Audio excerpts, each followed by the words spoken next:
성경 말씀 함께 읽도록 하시겠습니다. 오늘 읽을 말씀은 시편 15편 말씀입니다.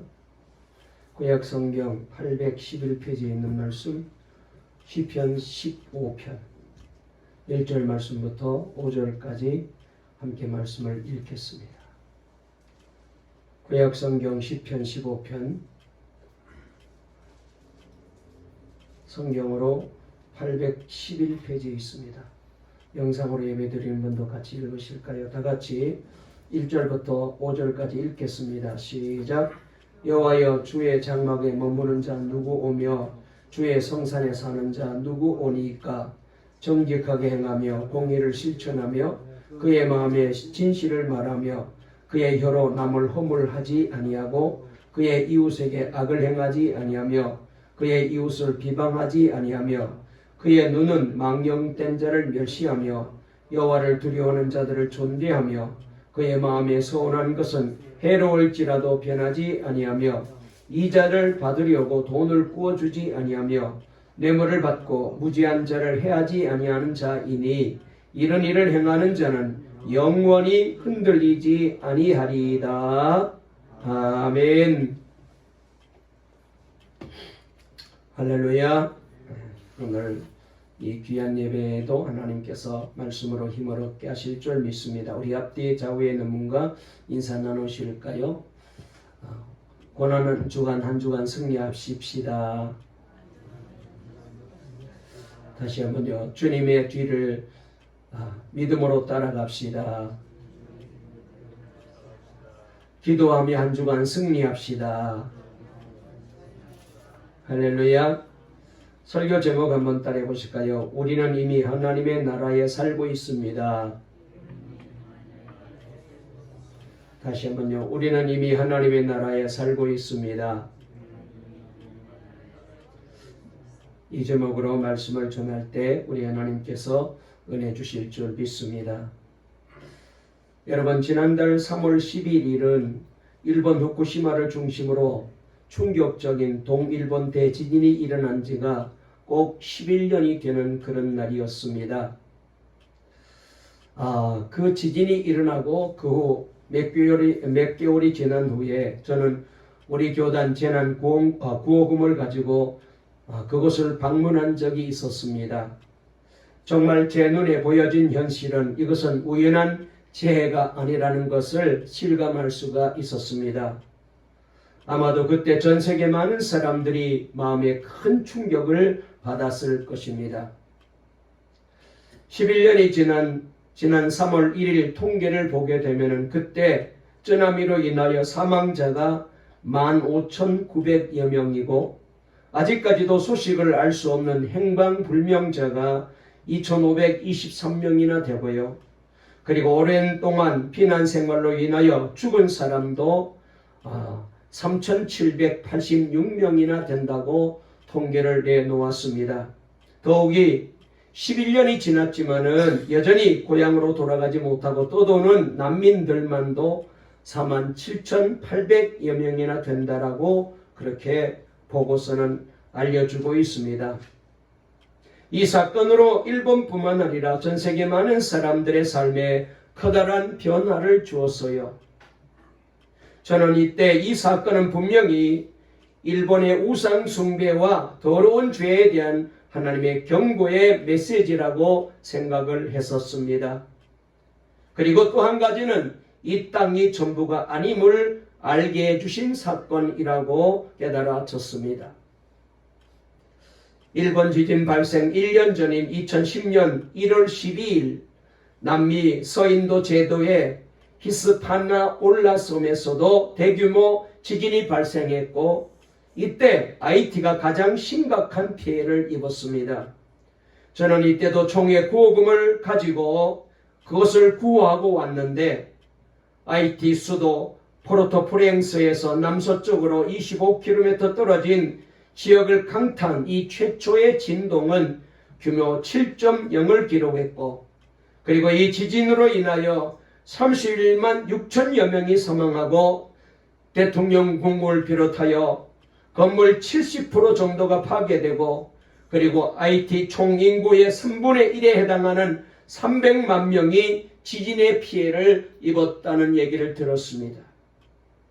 생활 필수품이 부족해지자 약탈이 심해지고 부상을 당한 심각한 환자들이 의료진의 도움과 약품의 부족으로 방치되면서 추가 사망자도 많이 발생한 그런 사건이었습니다. 또 지금은 우크라이나 러시아 군의 만행으로 무고한 민간인과 어린이, 여성 등 수많은 전쟁 희생자가 뉴스로 전해지고 있습니다. 여러분, 이것은 대단히 중요한 사건들입니다. 우리 삶을 근본적으로 다시 보게 만들기 때문입니다. 여러분, 이 세상 인간의 삶에는 고통도 많고 전쟁도 많고 질병도 많고 모순도 참 많습니다. 특별히 오미크론과 변이 바이러스인 스텔스 오미크론으로 인하여 청와대 게시판에는 수많은 국민들이 억울해서 못 살겠습니다. 힘들어 못 살겠습니다.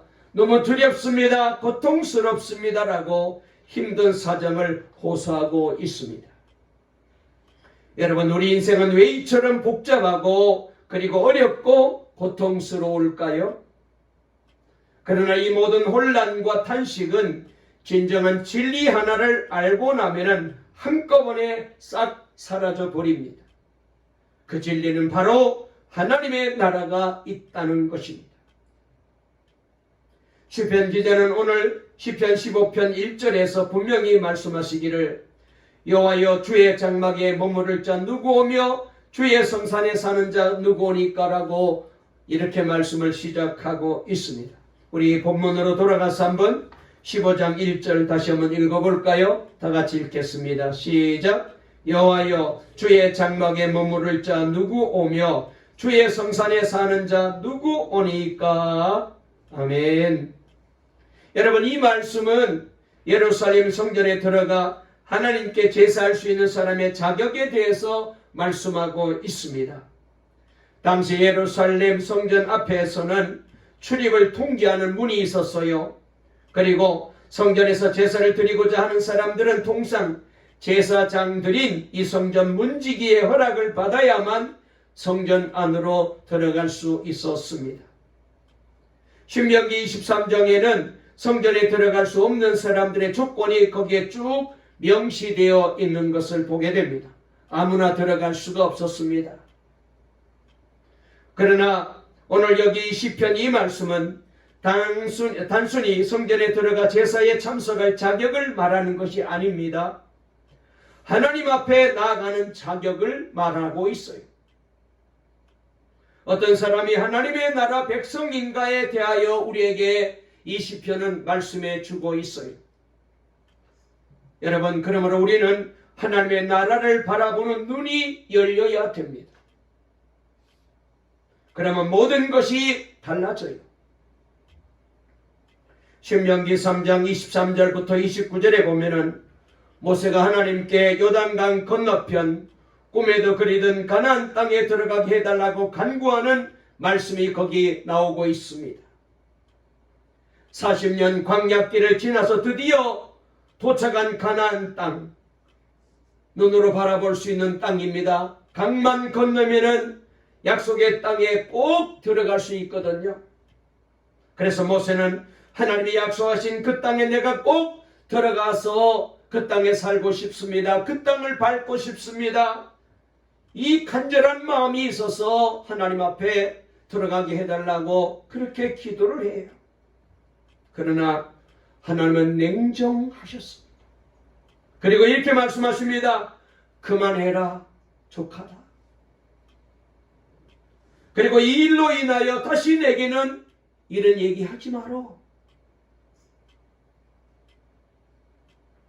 어찌 이리 단호하실까요? 여러분, 정말로 가나안 땅에 들어갈 수 있는 사람을 꼽으라면은 맨 먼저 모세가 아닐까요? 누구보다도 먼저 이 가나안 땅을 밟을 수 있는 사람은 모세입니다.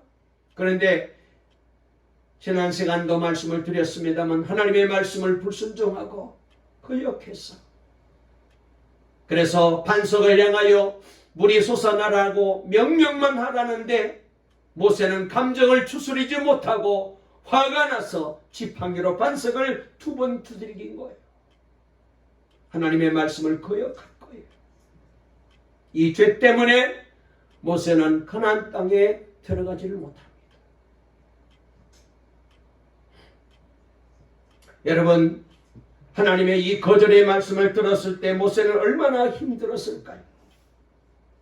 여러분, 우리 가운데 혹시라도 우리가 이 세상의 삶이 끝나고 주님 앞에 가야 되는데, 이 하나님 나라에 들어가야 되는데, 그런데 이런 하나님의 냉정한 대우를 우리가 만약 받는다면 이것처럼 불행한 일이 어디 있겠어요?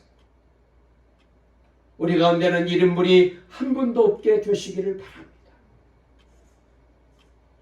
여러분, 사람마다 이 땅에 이루고 싶은 꿈이 있고요, 희망이 있을 거예요. 그 중에서도 한번 좋은 집에서, 넓은 내 집에서 살고 싶은 마음은 누구나 다 가지고 있을 겁니다. 요사이 TV에서 집을 소개하는 프로가 많이 생겼잖아요. 가끔 보게 되면 멋진 인테리어와 고급스러운 가구와 넓은 정원과 전망이 좋은 뷰, 야, 저런 집에 살면 좋겠다라는 생각이 저도 들 정도로 요사이 집을 참 멋있게, 아름답게, 그리고 화려하게 잘 짓습니다. 우리 성도들에게도 이런 갈등이 있을 거예요. 그러나 하나님의 나라를 보고도 이런 고민이 될까요? 하나님의 나라를 보고 나면요, 하나님의 나라를 위하여 살고 싶어지고요, 세상에 그 아무리 좋은 것도 귀해 보이지 않아요. 전에 어떤 TV 드라마에서 제목은 생각이 나지 않는데 줄거리 가운데 이런 내용이 있었어요. 남자 주인공이 자기가 원하는 아가씨와 집에서 계속해서 반대합니다. 집안이 넉넉지도 않고, 그 다음에 이 남자 집안과는 비교가 안 돼요. 그래서 부모님이 극구 반대합니다. 그럴 때에 이 남자 주인공이 저 아가씨와 내가 결혼만 할 수 있다면 아버지의 많은 유산도 포기하고 재벌 회사의 회장 자리도 다 포기할 수 있다고 그렇게 고백을 하더라고요. 여러분, 결혼도 이 정도면은 천국은 어느 정도일까요?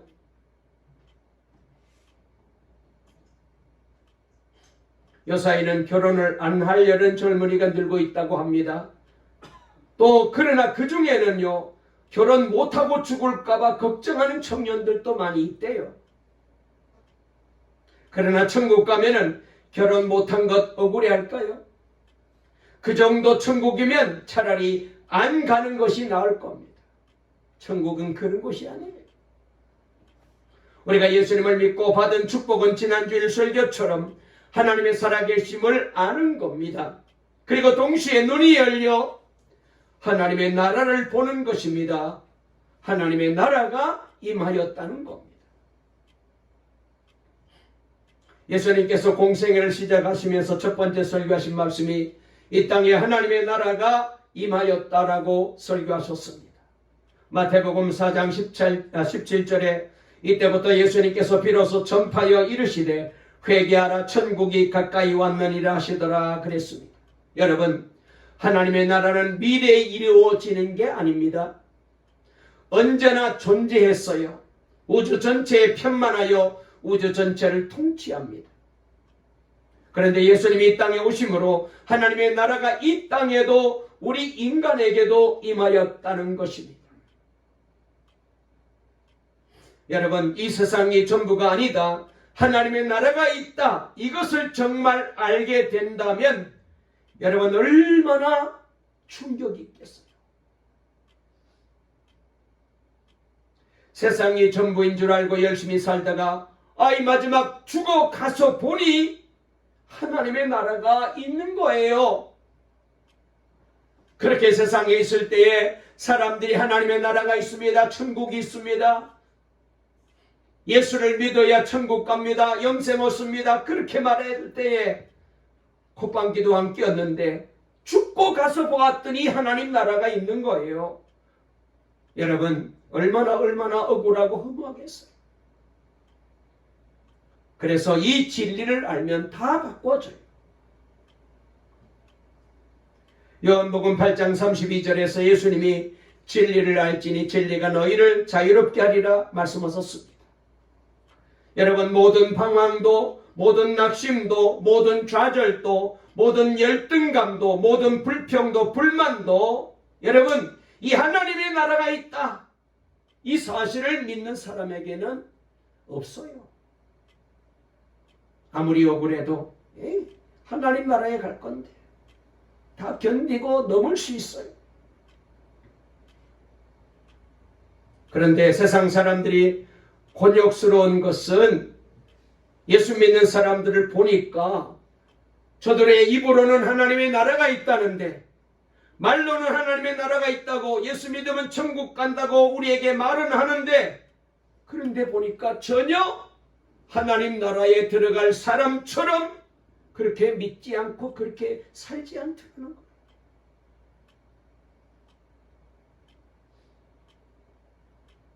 여러분 세상 사람들은 정말 알고 싶어합니다. 하나님이 살아계시느냐? 그리고 정말 하나님의 나라가 있느냐? 그리고 정말 예수를 믿으면 하나님 나라에 들어가느냐? 그걸 알고 싶어하는 거예요. 지난 주일날 우리가 이걸 보여주자고 제가 설교했어요. 특별히 시편 15편은 하나님의 나라를 믿는 사람의 모습은 어떨지에 대해서 말씀하고 있습니다. 오늘 말씀을 읽어보니까 4가지 특징을 말하고 있어요. 자, 하나님 나라를 믿는 사람은 어떤 사람들일까요? 어떻게 사는 사람들일까요? 첫째로 성경은 정직하다는 거예요. 2절 말씀 우리 다 같이 읽어볼까요? 시작. 정직하게 행하며 공의를 실천하며 그의 마음에 진실을 말하며 그랬습니다. 여러분 세상 사람들은 늘 하는 말이 아니 예수 믿는 사람들도 하는 말이 세상에서는 정직하게 살면 손해본다. 그런 말을 우리가 수도 없이 합니다. 그래도 정직하게 살고 거짓말하지 않아야 됩니다. 손해보는 것을 알지만 하나님 나라에 속한 것이 훨씬 더 좋기 때문에 정직하게 사는 거예요. 거짓말은 마귀에게 속한 일이잖아요. 하나님 나라에 속한 자는 이것을 잘 알고 있거든요. 저 거짓말하는 것은 저건 마귀의 꿰매 빠지고 마귀의 일이기 때문에 저 하나님의 일이 아니거든요. 하나님의 나라를 모르면은 세상 풍조 따라 삽니다. 욕망 따라 삽니다. 자기 생각대로, 자기 정력대로, 자기 욕심대로 살아요. 자기 편리대로 살아요. 아무리 얘기해도 안 들어요. 눈앞에 있는 것이 유익이 되면은 지조도 없습니다. 의리도 없습니다. 다 져버려요. 그렇게 신앙생활 잘하겠다고 헌신하겠다고 다 팽개쳐버려요.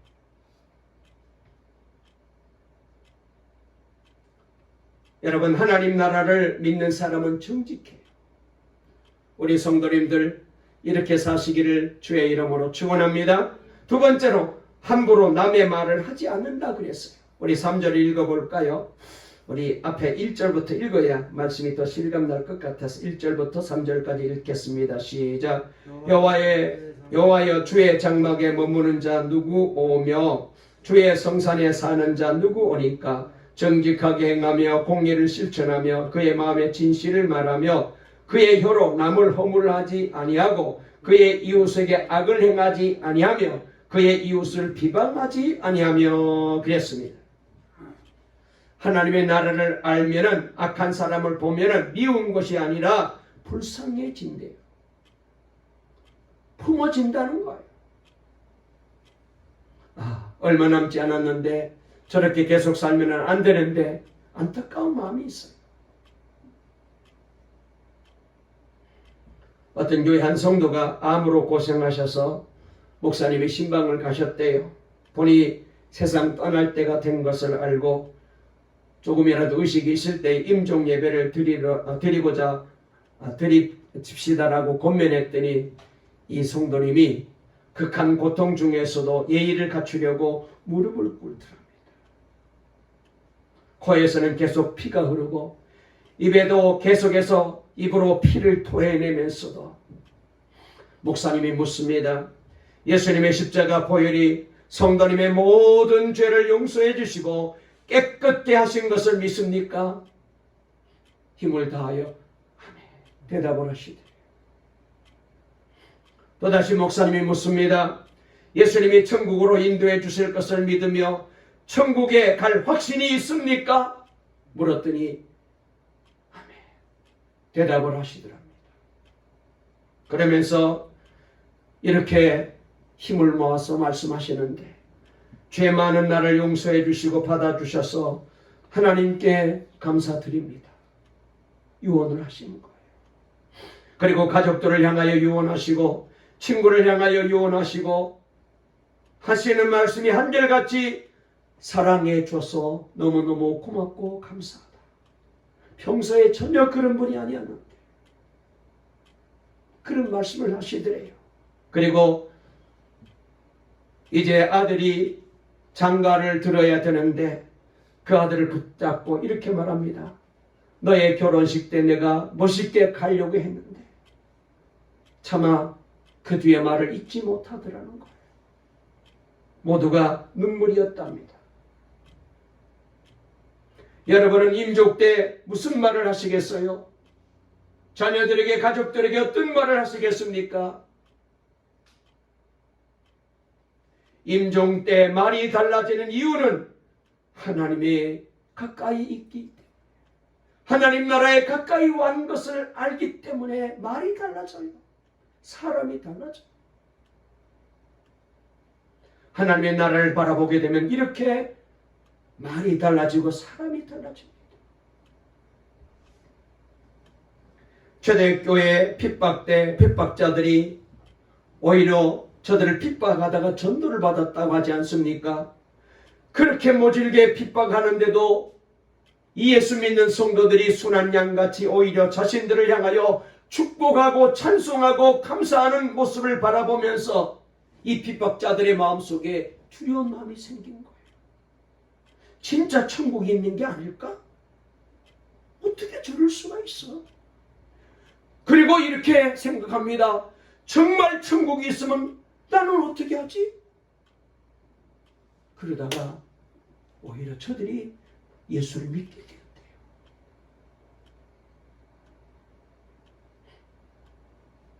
여러분, 불평, 원망, 비난, 다툼은 억울해서 그런 게 아닙니다.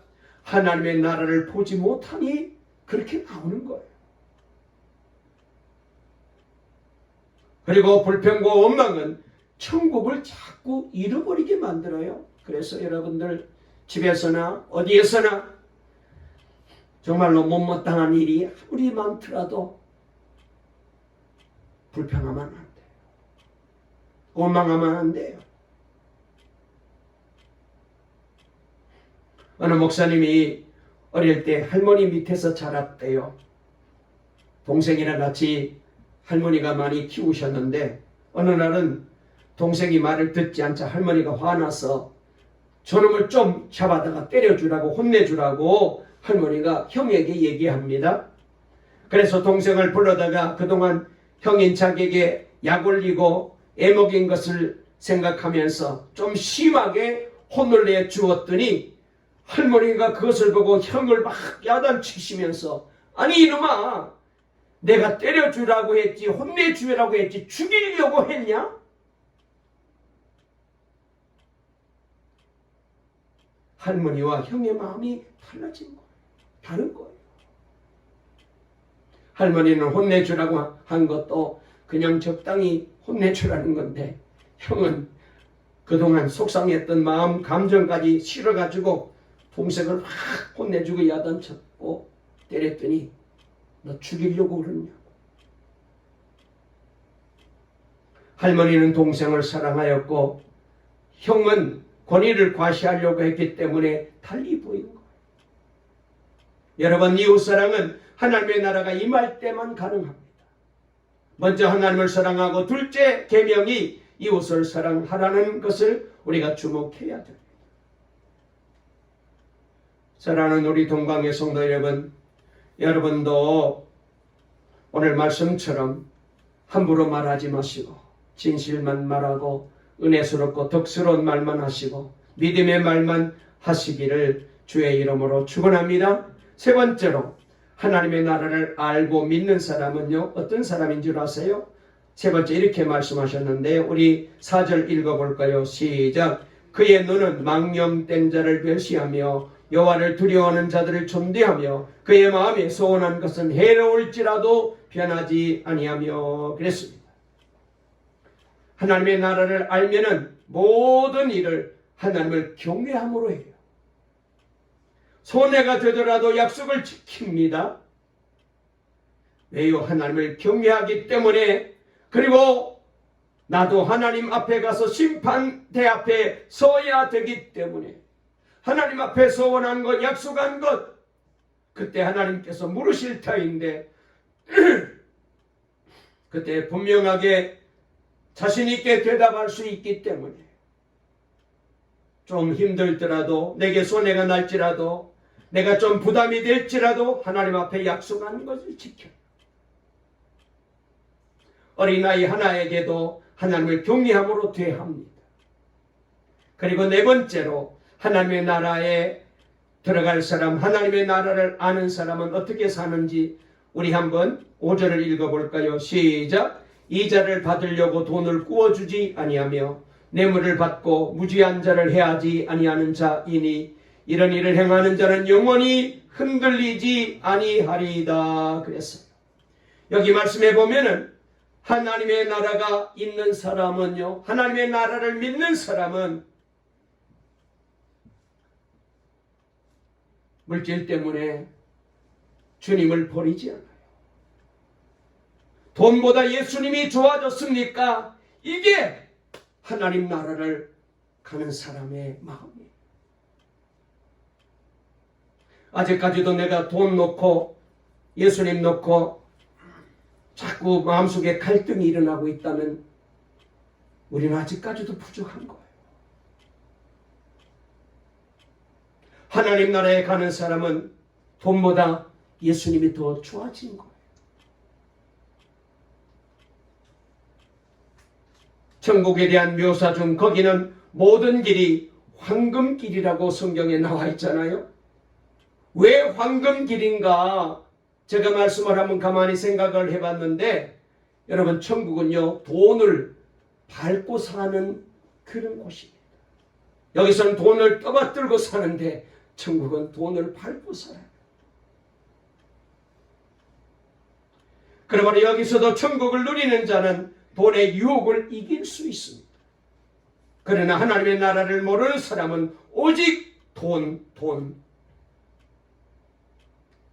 고리이자 뇌물, 그리고 유혹을, 이 돈의 유혹을 이길 힘이 없어요.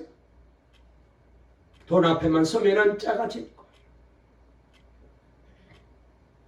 지난주 금요일 우리 집에서 보는 신문에 매년 연말이 되면은 대구에서 신분을 밝히지 않는 분이 전화를 해서, 그래서 이분의 전화를 받고 그분을 가서 만나게 되면은 1억 원짜리 수표를 건네며 어려운 이웃을 돕는 데 써달라며 기부했던 분이 계셨는데, 이분의 별명이 키다리 아저씨인데요. 이분이 누구인가를 신문에서 소개했어요. 전라도 전주에서도 이런 일이 매년 있잖아요. 대구에도 있었습니다. 그런데 이분은 70대 중반 중소기업 사장인데요. 올해도 부부 이름으로 2억 6천만 원을 기부하고 지금까지 이분이 기부한 돈만 20억이 넘는다고 해요. 이분이 이런 인터뷰를 했더라고요. 이제까지 내가 보니 죽을 때 단돈 1원도 못 가지고 가더라.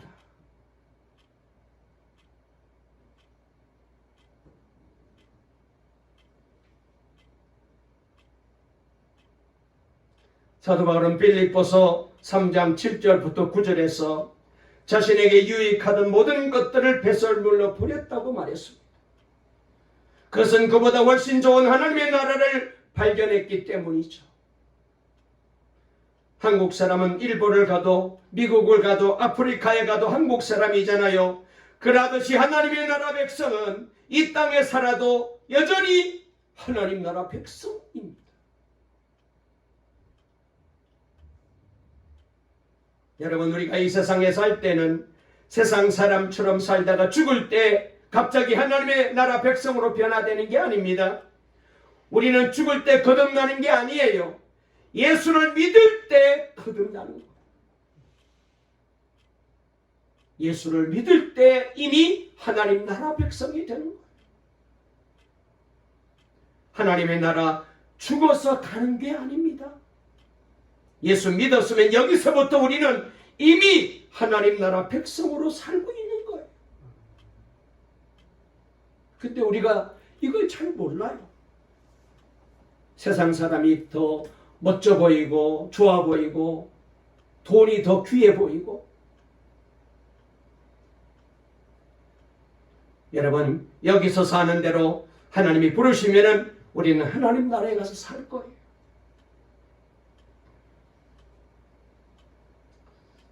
우리 성도님들 어떤 마음을 가지고 신앙을 가지고 있는지 모르겠는데 그렇습니다. 내게 주신 물질, 건강, 자손들에게 혹시라도 유산으로 물려주실 생각이십니까? 그거는 좋은 아이디어가 아닙니다. 주께서 네가 있는 동안에 이것 가지고 주를 위해서 살아라. 주를 위해서 선교하든지 교회를 위해서 봉사하든지 헌신하며 살아라. 그러면 내가 하늘나라에 오면 너를 위해서 큰 상을 주겠다고 주님이 주신 거거든요. 근데 우리는 자꾸 그걸 통해서 세상에서 뭔가 행복해지려고 해요. 여러분, 우리는 하나님 나라에 대하여 4가지 중에 하나입니다. 잘 들어보세요. 여러분들은 어디에 속하인 첫째로 앞으로 하나님 나라에 갈 것이라고 생각하며 살아왔다. 두 번째로 하나님 나라와는 아무 상관없이 세상만 바라보며 살아왔다. 세 번째로 하나님 나라 주변에서 빙빙 돌면서 살아왔다. 네 번째로 하나님 나라 안에 살고 있다. 우리 성도님들 어디에 살고 계셔요? 앞으로 하나님 나라에 갈 것이다 이렇게 바라보고 살고 계십니까? 구원 못 받은 거예요. 그러면 구원 받았으면 이미 하나님 나라 백성 된 거거든. 여러분은 어떤 삶을 살아왔습니까? 이 대답은 예수님을 바로 믿고 살았느냐는 것을 점검하게 만들어 주는 것입니다. 우리는 예수님을 믿었습니다. 그러면 하나님의 나라 백성으로 살게 마련입니다. 만약 하나님의 나라 백성처럼 살고 있지 않았다면 24시간 예수님을 바라보며 살아야 됩니다. 하나님의 나라의 눈이 열리려면 하나님의 성령이 임해야 되거든요. 오늘 이 시간 다시 한번 성령의 충만함이 임하여서 예배 시간마다 기도 시간마다 성령의 은혜가 임하여서 아직까지 하나님의 나라를 보지 못하는 그런 눈을 가지고 교회를 다니고 있는 우리 성도들 계시다면 하나님이 영안을 확 열어주셔서 동강의 모든 성도님들은 하나님의 나라를 확실히 보고 날마다 하나님 나라 백성으로 살아갈 수 있기를 주의 이름으로 축원합니다. 맨 처음 저희 부부가 성지순례를 갔었습니다. 내가 정확하게 이제 날짜를 찾아보려 했더니 잘 이제 기억이 안 나서 꽤 오래됐어요. 20년도 넘은 것 같아요. 그런데 그때 큰 은혜를 체험했던 곳은 몇 군데가 있는데 그 중에 기억이 남는 것은 시내산 정상에 올라가서 떠오른 태양을 바라보면서 기도했던 그때가 참 너무나도 마음에 남아있어요. 눈물로 교회를 위해서 우리 성도님들을 위해서 그렇게 기도했던 적이 있었습니다. 그리고 또 한 번은 갈릴리 호숫가에서입니다. 부활하신 예수님께서 자신을 3번 부인하였던 베드로에게 찾아오셔서 예수님이 베드로에게 3번 물으십니다. 시몬아, 나를 사랑하느냐? 이것들보다 나를 더 사랑하느냐? 주님이 물으셨던 곳에서 우리가 예배를 드렸어요. 예배가 시작되고 장소가 장소인지라 찬송을 불렀는데 갈릴리 호숫가에서라는 찬양을 부르는데 우리가 잘 아는 찬양이잖아요. 거기 찬양 중에 사랑하는 시몬아 넌 날 사랑하느냐?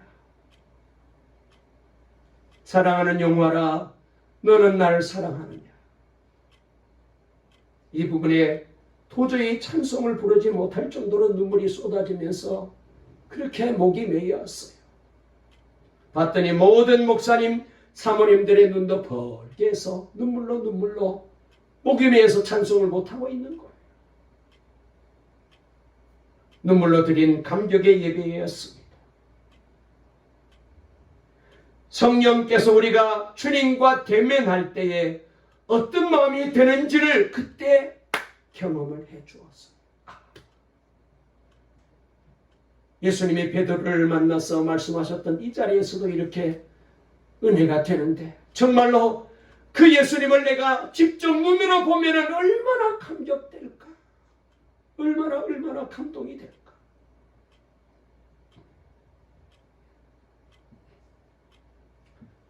그동안 주님을 부인하고 살았던 일이 많이 깨달아지고 회개를 했더랬습니다.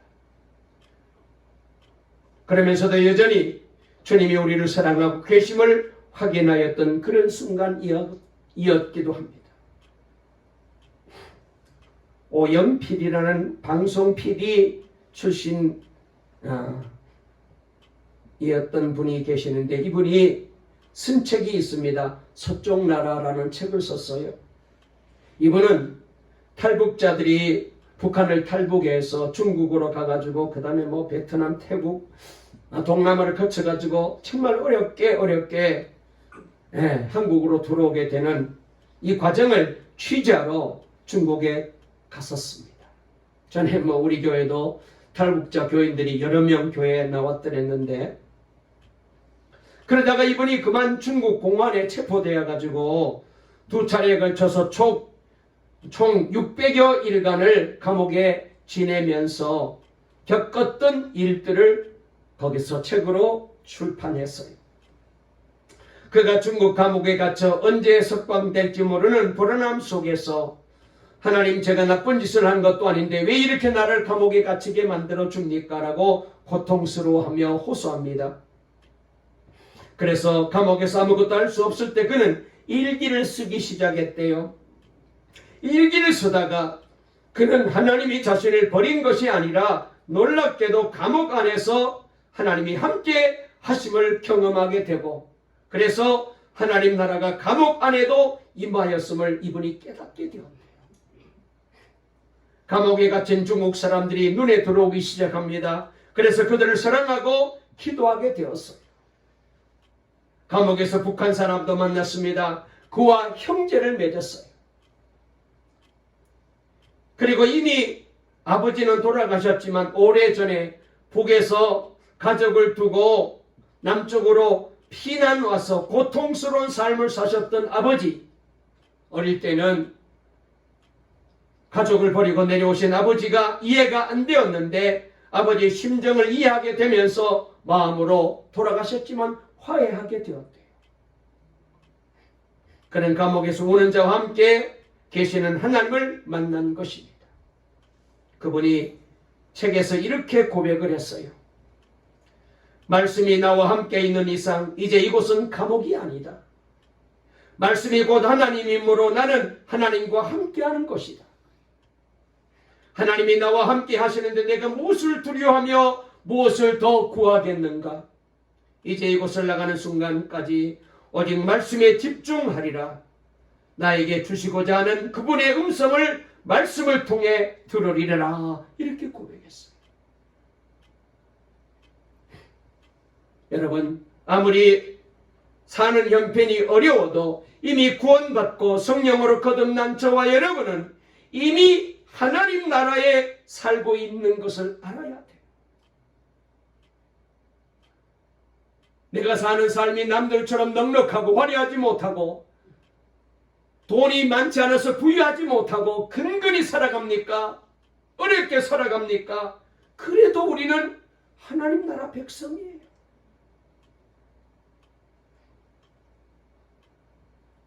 왜요? 우리는 예수님 안에 있기 때문에, 성령님 안에 있기 때문에, 은혜 안에 있기 때문에, 말씀 안에, 믿음 안에, 하나님 안에 있기 때문에 그래요. 이것이 바로 우리가 구원받은 백성으로서 이 땅에 누릴 복입니다. 말씀을 마치겠습니다. 이미 알고 계시는 대로 이번 한 주간은 고난주간입니다. 한 주간 새벽 기도에 오셔서 함께 기도했으면 좋겠어요. 다른 때는 기도 못했을지라도 이번 주간은 조금 아무리 피곤하고 바쁜 일이 있을지라도 조금 뒤로 미루시고 한 30분 시간을 내십시오. 오늘 영상으로 예배드리는 분들에게 다시 한번 당부드립니다.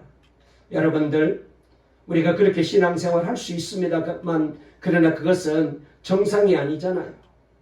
편하게 예수 믿는 것, 그건 하나님께서 결코 우리에게 원하는 일이 아니잖아요. 이번 한 주간 영상으로 예배드리는 분도 기도해 오십시오. 함께 기도하면서 하나님 나라 백성으로서 다시 한번 하나님을 만나게 해주시길 바랍니다. 그래서 저와 여러분 모두가 예수님 안에서 하나님의 나라를 누리며 살고 있고 하나님 나라 백성으로 살고 있고 그리고 내 주변의 모든 가족들에게, 형제들에게, 사람들에게 하나님 나라가 있다라고 날마다 증거하며 살아가는 우리 동강의 모든 성도님들 다 될 수 있기를 간절히 주의 이름으로 축원합니다. 축원합니다. 살아계신 하나님 아버지 감사합니다. 하나님의 은혜 가운데 오늘 또 귀한 날, 복된 날을 허락해 주시고 저희들로 하여금 주님 앞에 나와 예배할 수 있도록 은혜 주시고 복 주시니 감사합니다. 아버지 하나님, 예수를 믿었으면 이미 하나님 나라 백성이 된 것입니다. 그럼에도 불구하고 여전히 우리는 장차 하나님의 나라에 들어갈 거야 그렇게 생각하면서 이 세상을 귀하게 여기고 세상의 삶의 목적을 두고 그리고 안 믿는 불신자들처럼 돈에 우리의 마음을 빼앗기고 살 때가 얼마나 많이 있습니까? 아버지 하나님, 이 유혹을 이겨내게 도와주시옵소서. 그래야 우리도 오늘 시편 기자가 말씀하고 계시는 것처럼 주여 우리도 정직한 자가 되게 도와주시옵소서. 남의 허물을 말하지 않게 도와주시옵소서. 아버지 하나님, 간절히 바라고 원합나이다. 하나님께 약속한 것은 어떻게 하든지 지키며 살게 도와주시고 그리고 물질 때문에 우리를 하나님께로부터 멀어지게 만드는 이 유혹에서 이기게 도와주시옵소서. 살아계신 하나님, 오늘은 종료주일이고 한 주간 고난주간입니다. 우리 모두도 이 고난주간에 다시 한번 주님 앞에 나와 새벽에 기도하면서 하나님 나라 백성으로 다시 한번 놀라운 나의 신분을 확인하고 그래서 하나님 나라 백성답게 살고 하나님 나라가 있음을 세상 사람들에게 보여주는 삶을 살아가는 동강의 모든 성도님들 다 되게 도와주시옵소서. 예수님의 이름으로 기도 올리옵나이다. 아멘.